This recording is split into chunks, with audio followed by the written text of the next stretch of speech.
Si Eden, mahilig tumawa. Tapos, tsaka kumanta pala. Pag sa banyo, sa hallway, sa Pacific. Tapos kahit saan kumakanta siya. Tapos, sobrang secretive niya. Mahilig siya sa milk tea. Parang halos everyday bumibili siya ng milk tea. Tapos yung super giant pa nga yung size na yun.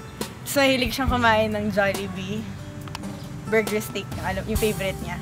Kahit na sobrang busy siya, sabi, uy, gusto kong milk tea, tara bili tayo. As in, tatayo siya kahit anong ginagawa niya. Pag pinipilit mo siya, kunwari, uy, Ids, pwede bang, kunwari, kasi sumasabay ako sa kanya sa carpool, kunwari, uy, Ids, pwede bang maaga tayong umuwi? As in, yung pag pinipilit mo siya, parang umuoo naman siya agad. Parang gano'n. Naalala ko kasi dinala niya si Julia, yung dog nila sa school. So, doon ko siya naalala. Tapos naging close kami, grade 6. Together with Cindy. Tapos nung high school, naging ka-close ko si Nicole tsaka siya.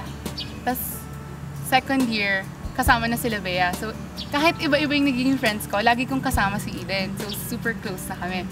Mahilig din siya kumain. Super hilig niya kumain. As in, kahit late na, iinom siya ng Bear Brand. Tapos, kakain siya ng oatmeal cookies, tapos paggising niya, iinom na naman siya ng Bear Brand, tapos kakain na naman siya ng oatmeal cookies.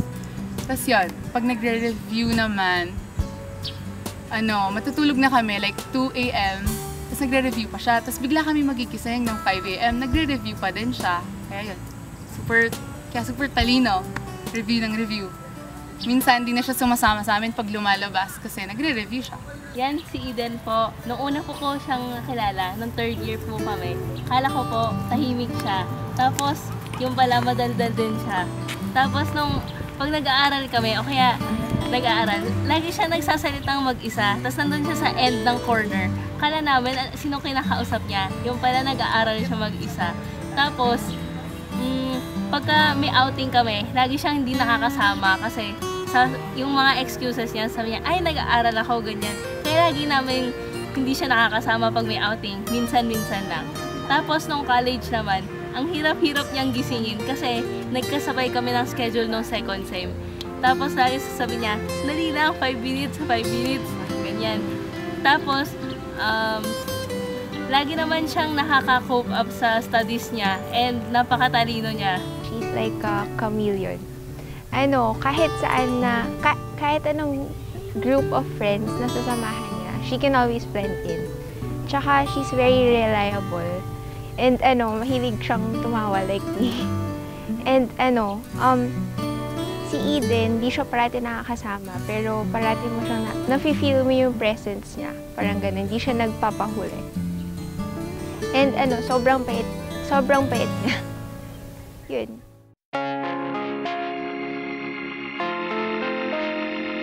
I burn and J.I.R.A. Cause I'm all about him, and he's all about me. And happy birthday and stay pretty. We.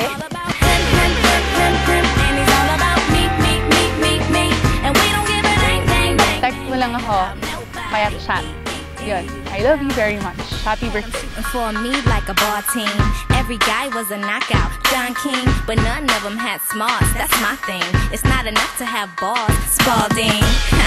One day by a Starbucks, I bumped into a guy rocking black chucks. He said, "Excuse me, beautiful." I said, "Aw, shucks." And then he asked, "Well, hey, wanna grab lunch?" Best wishes sa lahat. Good luck sa studies and sa love life mo. Sige, happy birthday ulit. I love you. I don't know why, but I won't fight these butters. I'm all about happy birthday, I love you, and if ever you need anything, nandito lang.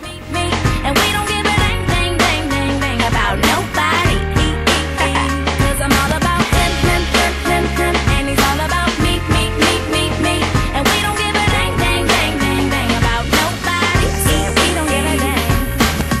And I swear what we have is just super cool. The way he's always in my head like a Bluetooth. I got a text from him, he said come through. Told me that he wants to kick it, kung fu. Don't do nothing much at all. Just we and his boys watching football. He asked for a kiss, and so I gave him 2. He said, "Well, thank you, baby." I said, "You're welcome, boo." Happy birthday, Eden!